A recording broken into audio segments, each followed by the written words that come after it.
Hey, what's going on, Internet? Good evening. Um, so tonight I'm gonna do a little bit of talking, just basically opinion based. Want to talk about influence, how it's kind of changed my life for good or bad, and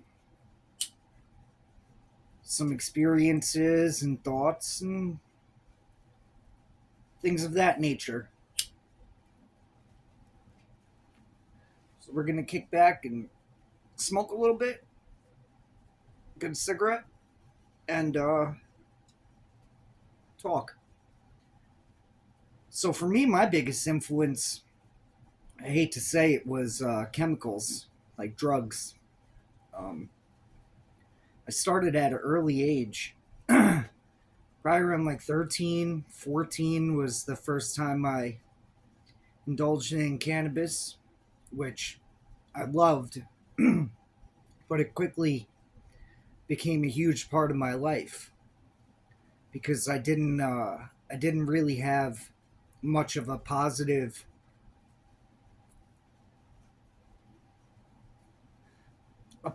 influence, we'll say. I want from my formative years, I would from 13 to 17, almost 18, my father was in prison. So it was his sister that me and my sister wound up staying with. And when we moved from Long Island to upstate, we were very different from the people that lived up here, I guess. We were looked at as different. We didn't dress the same, talk the same, anything of that nature. So, long story short, I got in with the outcast group at my school, per se.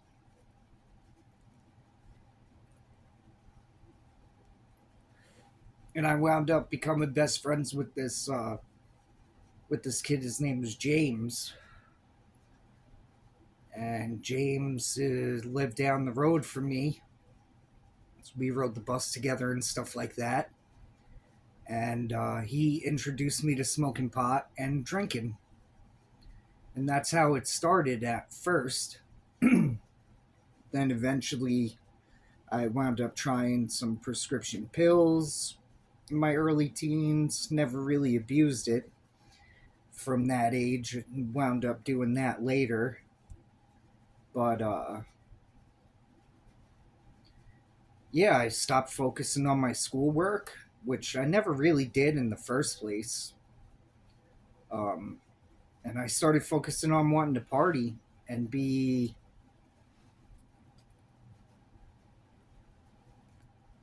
I guess, be seen. So I kind of took it on as a identity, like the whole half baked kind of, um,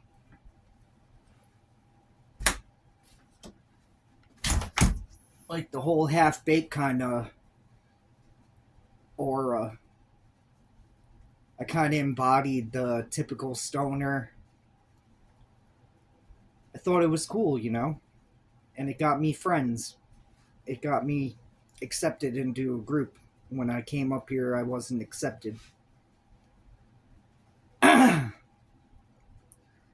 So when I got to later grades, like 10th grade, ninth grade, 10th grade, 11th grade, I would wind up leaving school like halfway during the day if I was even there to go like hang out and party with my friends or whatever. And we would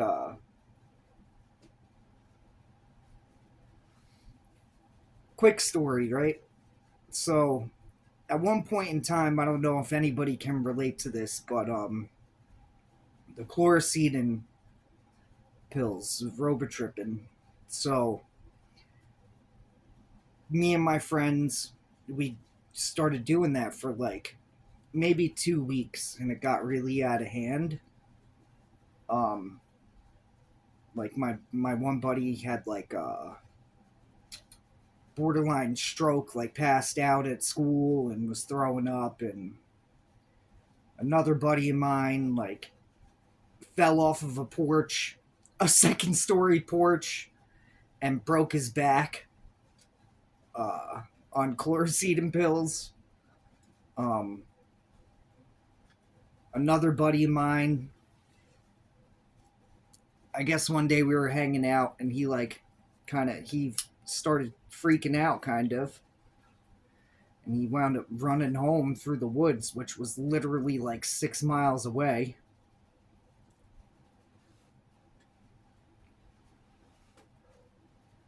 But these are the type of people I used to hang out with. And then not and then, but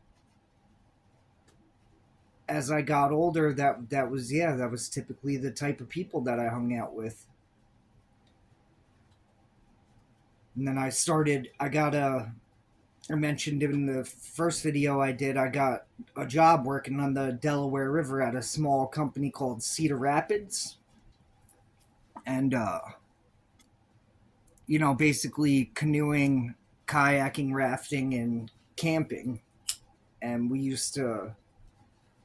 would drop off the boats at and launch them on the river, and then we had to maintain the campground. It was like six of us, but it was like all my best friends at the time, and basically we used to just party there and get the job done.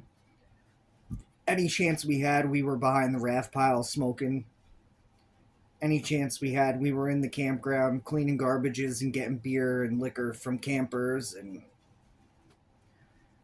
that was a big influence for me because that kind of shaped how I viewed a job, I guess. Because that was some of the best time in my life. I was young. I had worked there for like 3 summers, and like I said, I worked with my best friends, and we partied, and I met girls, and it was easy. It was labor, but it was easy. It was enjoyable. So I got the idea that work should be fun and not a chore.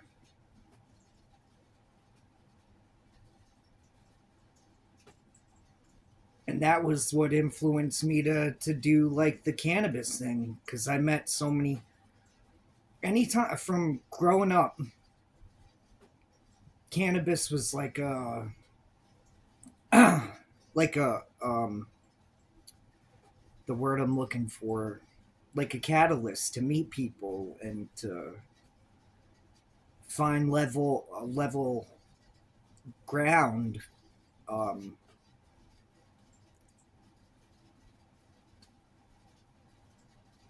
something in common. And then I learned from there that most of the people that I met in some way, shape, or form, or to some archetype, smoked cannabis themselves or knew people within their social group that smoke cannabis. So that kind of put a bug up my rear end to I could make something with this. I could do something with this. I'm already in the social circles from working at the campground and interacting with all different walks of life and all different ethnicities and cultures.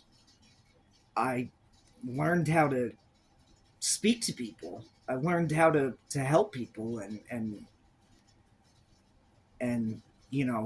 speak to people. So when I started when I started doing the cannabis thing, the only thing that was hard at first was getting those initial clients.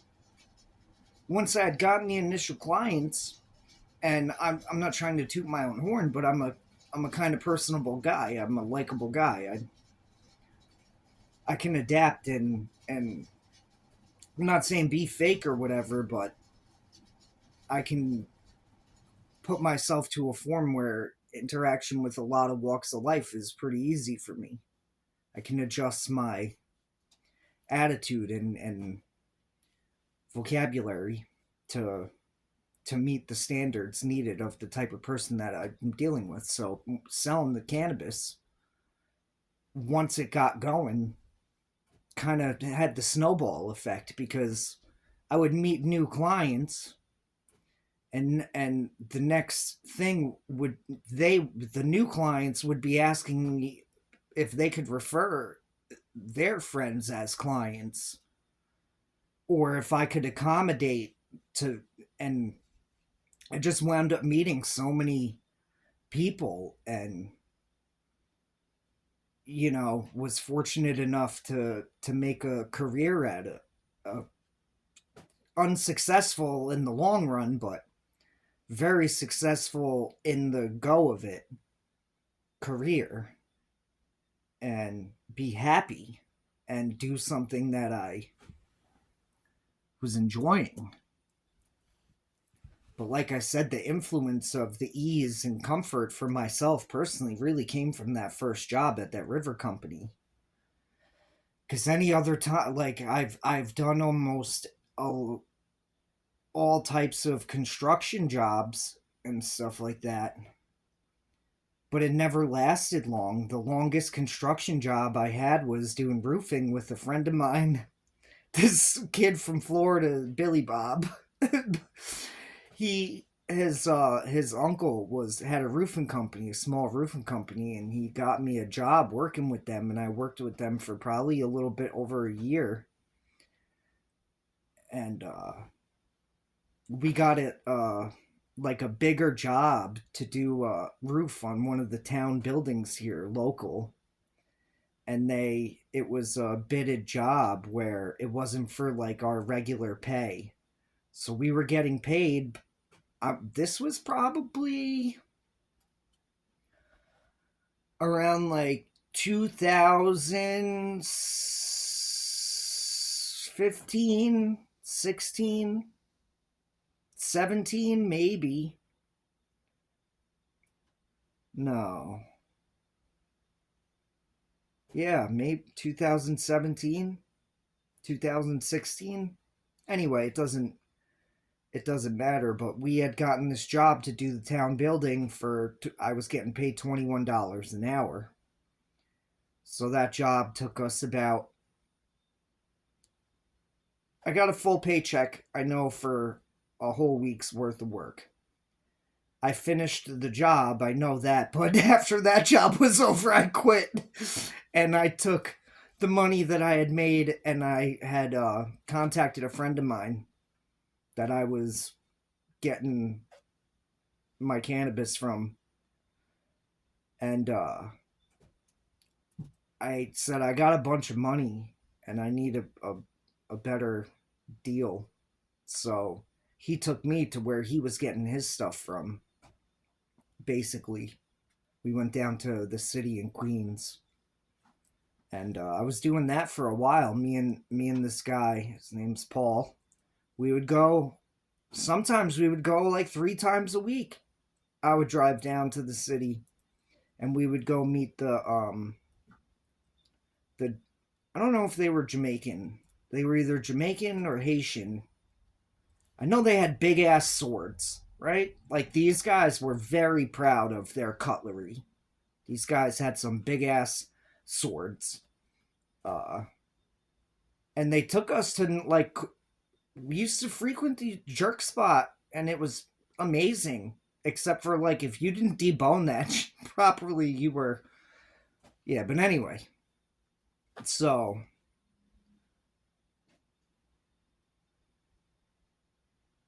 yeah, the construction jobs never lasted too long. Um, I did, like I said, I did the roofing for a while. I've done spraying foundations, waterproofing foundations. I did some framing. I've done some sheetrocking. Uh, yeah, like that type of stuff. Like it just never lasted long because from an early age, I had influenced myself to have the impression that work didn't have to be hard. Work didn't have to be a chore.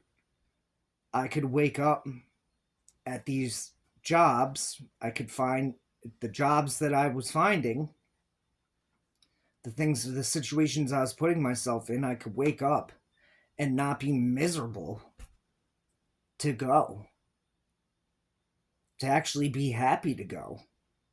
A lot of the jobs that I've had, um, working on the river and stuff like that. I worked at the KB Toys before they went out of business. Uh,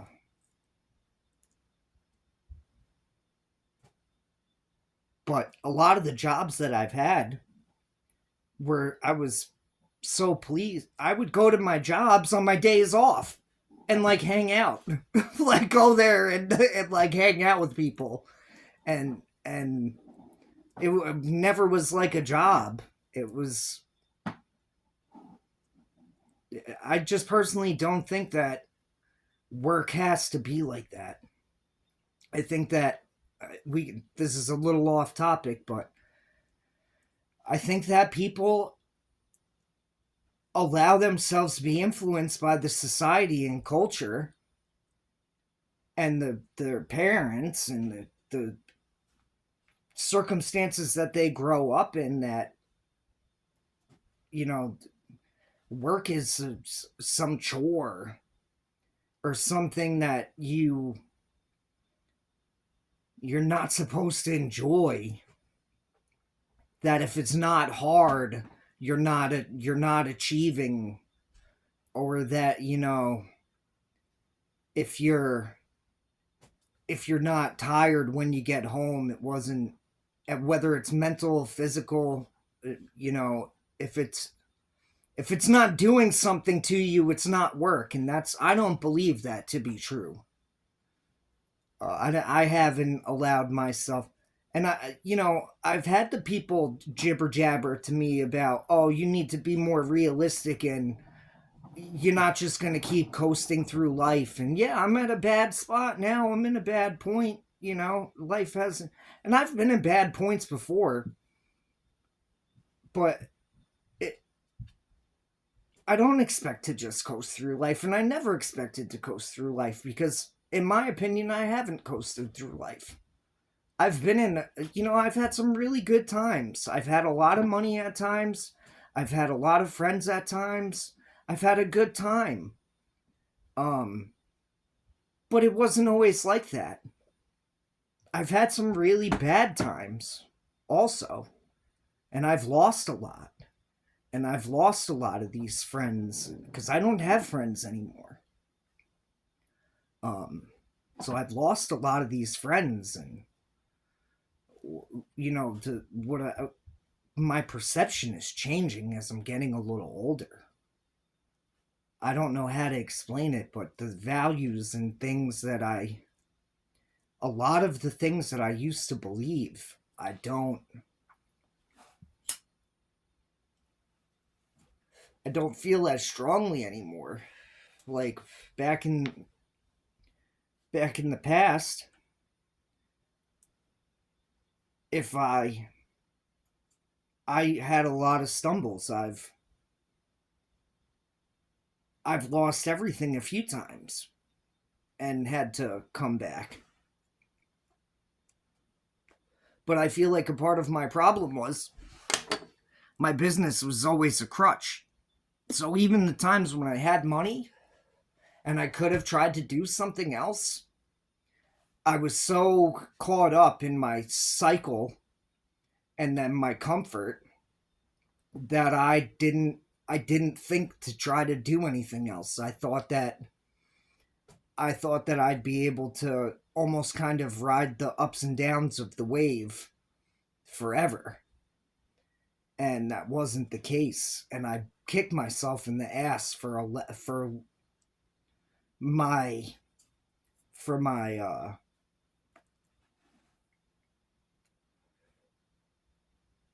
for me essentially allowing myself to be fooled by my own quote unquote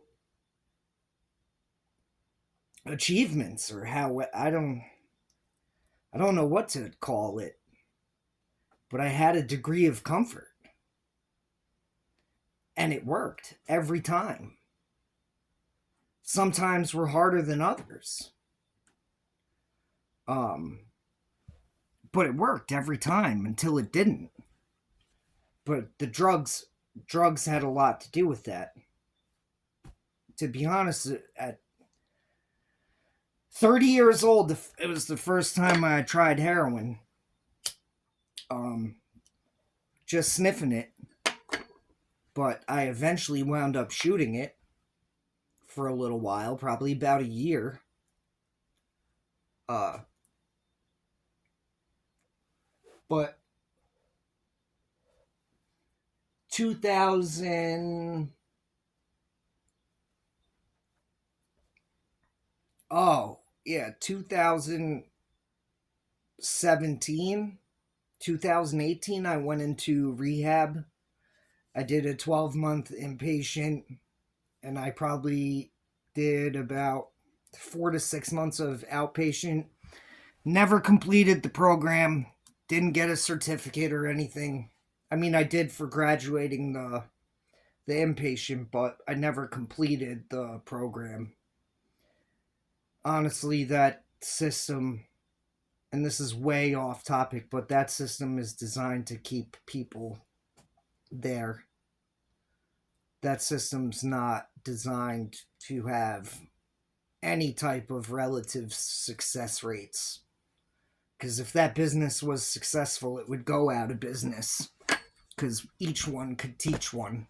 If you had a bunch of people going to rehab and getting sober, people could come out of rehab and each one teaches one, the next one, to not even pick up. So then after some time, addiction would kind of fade into obscurity. It would be a very niche type of thing, because society would progress. And but anyway, uh sorry, I get off topic, and obviously I'm indulging in a great cigarette right now. um Gosh, this is really weird, like talking to a freaking camera, and like I know nobody's watching. um I don't even know how long people have to watch these videos. But I'm influenced by society at this point, to where society has me thinking if I can sit on my couch and sit behind a camera and talk to you people, whoever you are, and get some traction, and people want it and people enjoy, then this could be kind of this could has the potential for success. And one thing is, I won't sell out ever. I can't. I mean, I would do like a brand deal or something, or, help somebody promote a product or whatever, but I'm not going to be bought. You're not going to, if I don't like your stuff, I'm not going to mess with it. And if I don't think that you're sending a positive message, I'm not going to agree with it. I'm not that type of person, and I never have been. And that's, I don't, and I want people to be the same with me. If you guys don't accept my views and my points and what I'm trying to to give to the world per se, then it's okay. I'm it's not going to be for everyone. And I don't want to have influence. I just want to talk. I want to I want to be available, right? I'm available, especially at this point. And if I was to have any type of relative success, or even, I don't even need success. Like, success to me is just a word, you know? What I need right now is a little income, a little bit of income, and some peace.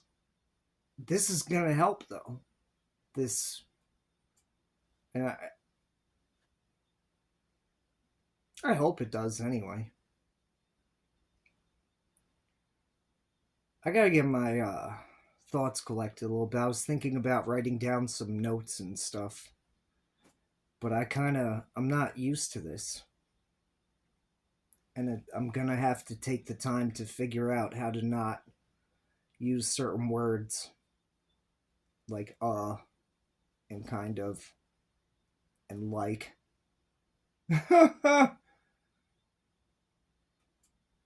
Hopefully, my internal dialogue will start to kick in and I'll be able to.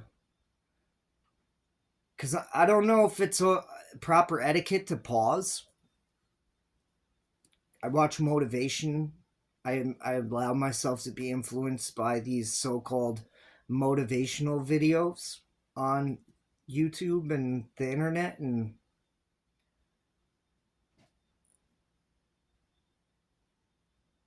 oh shit.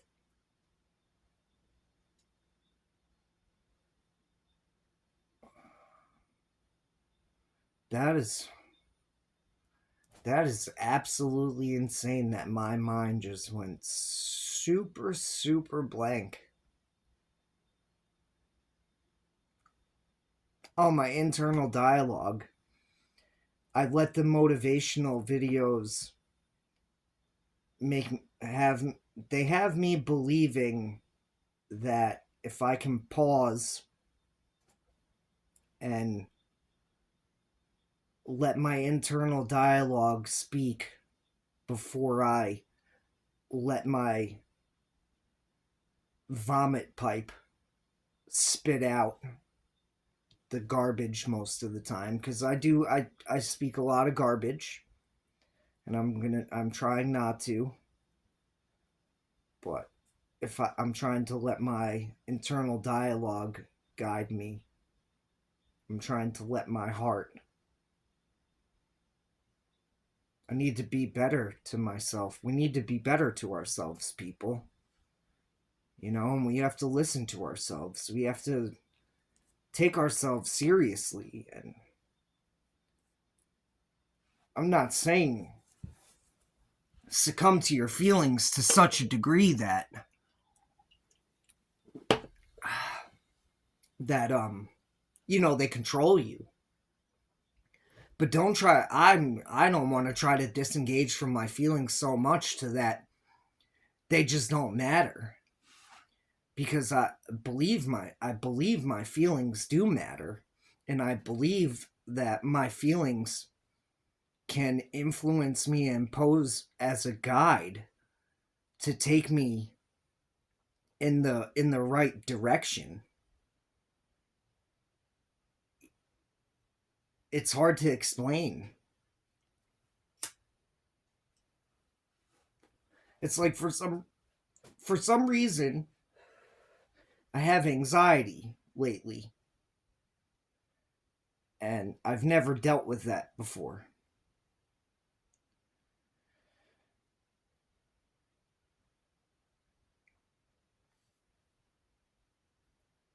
So,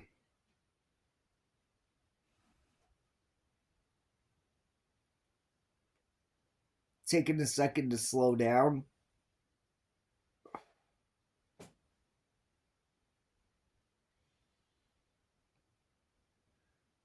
I'm also dealing with a lot of fear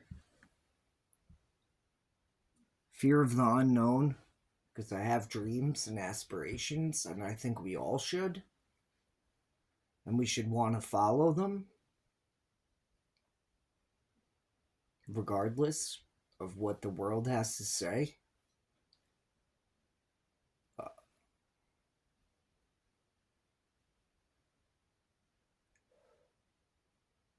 It just depends if your dreams are positive. You can't be a psychopath and just follow your psychopathic dreams like Ted Bundy did. That's not good. But if you have visions and aspirations of treating yourself better and putting yourself in a better position in order to serve as a guide and a beacon to the world around you, and especially the people that are gonna are gonna extend not extend the people that are gonna you're gonna attract, because I want to attract people and I want to help people because I need help myself, and I would love to. I want it to go both ways, and I don't. One thing I've learned in my life is help is not a handout. If you make only so much money at your job that you've chosen to do, whether you like it or not, and your insurance on your car costs so much money, and you take the money from your job and go mess off, and then don't have the money for your car insurance,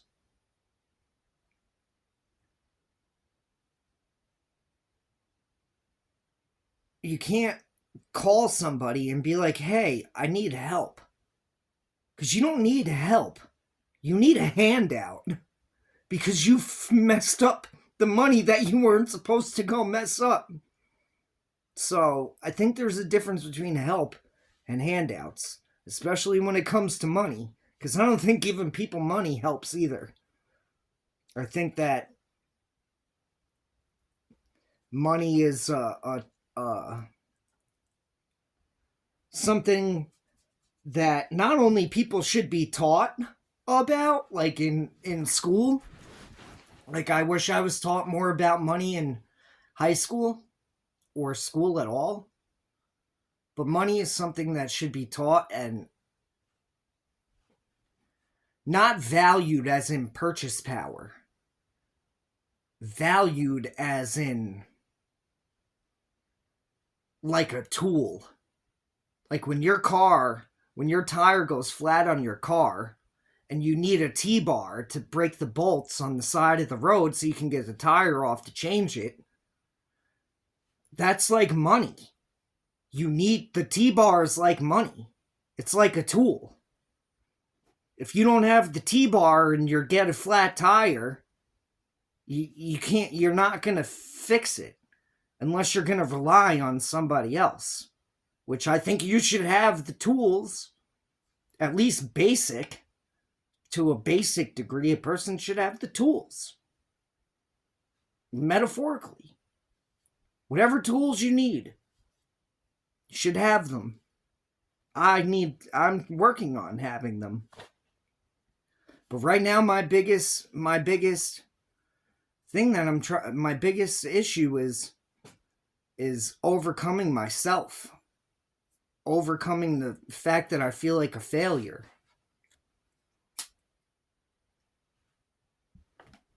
overcoming the fact that the world has changed a whole lot since I was born, dealing with feeling insignificant,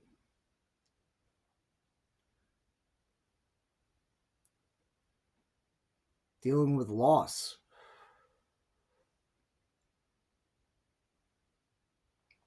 wanting to be loved.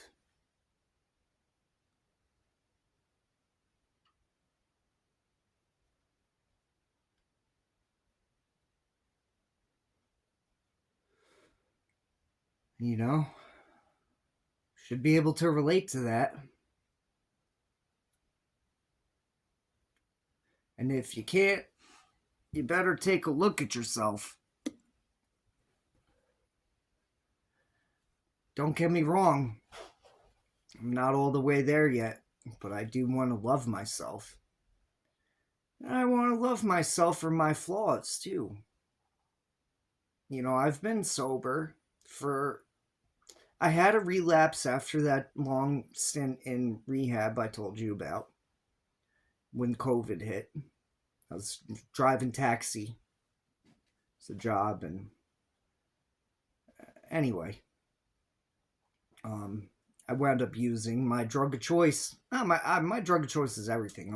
I was a garbage head, but I wound up heavily using opiates when it basically came down to the end of everything. And I've been sober for probably going on 3 years now. I'm not exactly sure if it's 3 years or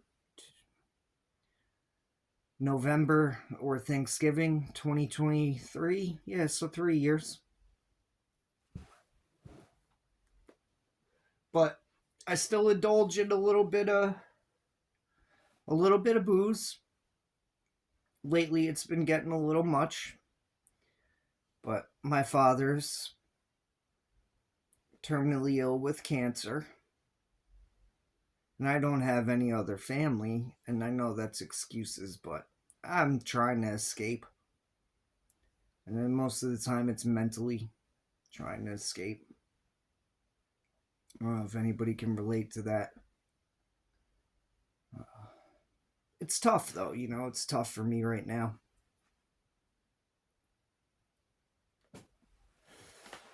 But we'll get through it. We'll get through it.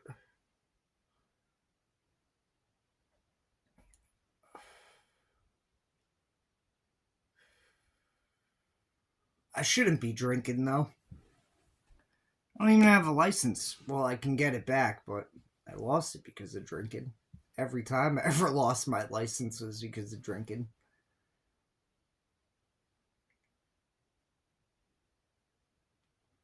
Oh no, this past time was supposedly smoking. Anyway, yeah, we're getting super off topic. I'm gonna stop right now. I might write down some notes. If anybody even watches this, tell me if you guys want to know anything or if I can talk about anything or questions. Anything you want to know. I've been through a lot of stuff. Sometimes it's hard to remember because at one point in time, I was literally doing like 10,000. Well, I was doing thousands of dollars in drugs a month. Like, I was doing a lot of drugs. Prescription pills. When they had started the opiate epidemic. Oxycontins and Roxycontins and Opanas. And I was from that era. And it makes me smile because I like drugs, but I just can't do them. Oh, it's terrible. I'm a terrible human.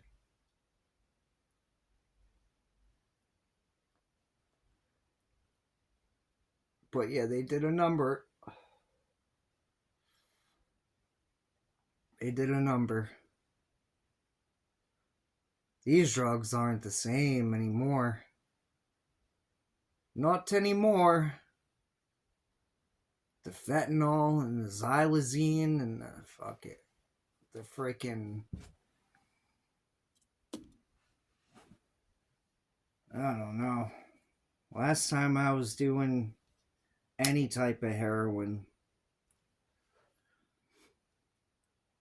I got fentanyl a few times.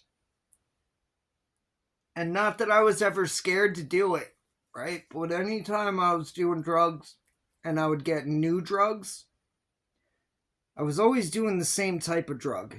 But anytime I got new drugs, like a new batch, I never just automatically assumed that, like, hey, let's do the same amount I did as the time before, even because the drug, it's not the same. So I was very moderate. I would always test and see what the deal was, because I wasn't trying to die. I'm not trying to die. The only time I ever overdosed, I overdosed on purpose.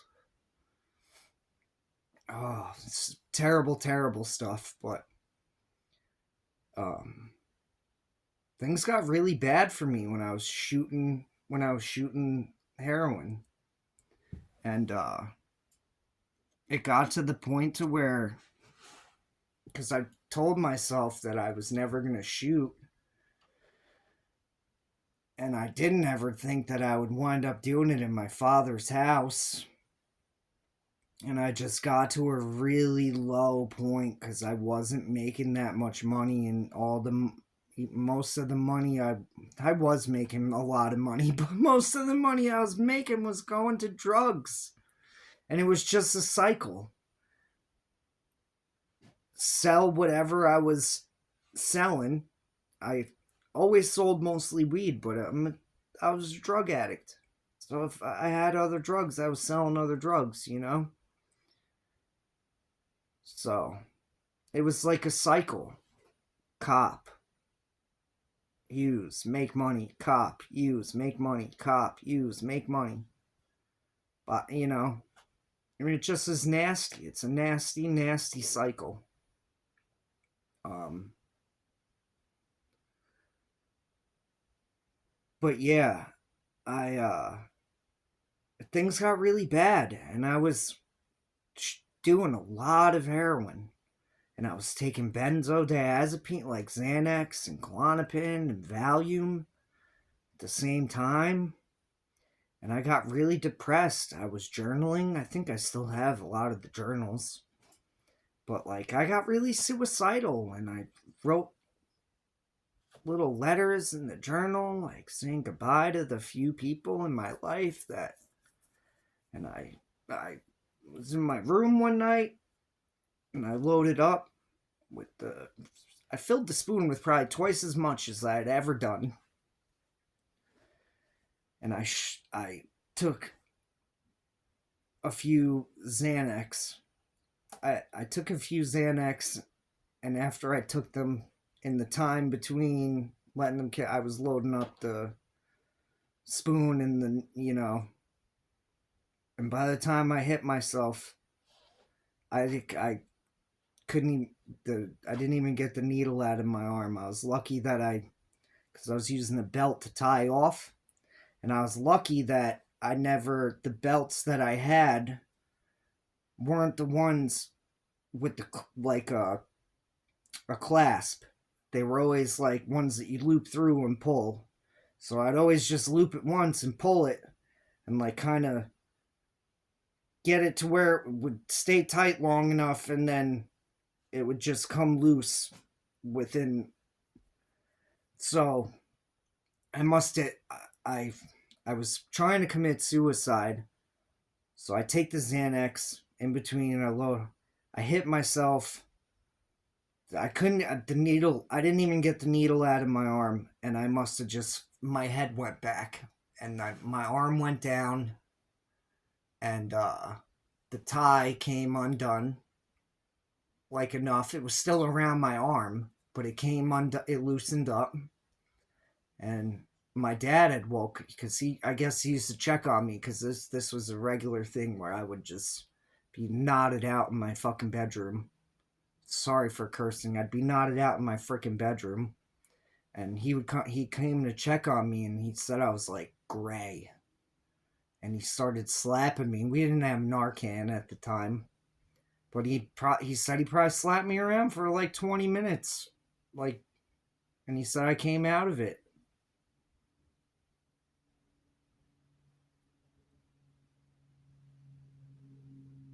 So I don't know. I woke up the next morning, I found the needle on the floor, and all my drugs were gone.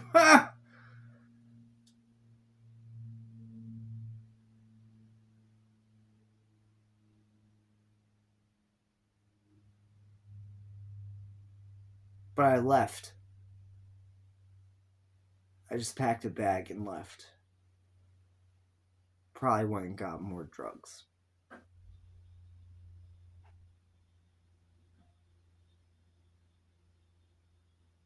I don't actually remember fully. I say that just because I'm really hard on myself. Holy cow, this is a long one, guys. Nobody's gonna watch this anyway.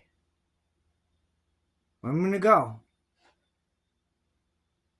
Because I could do this all night. So I hope everybody stays safe out there. And we'll see you again soon.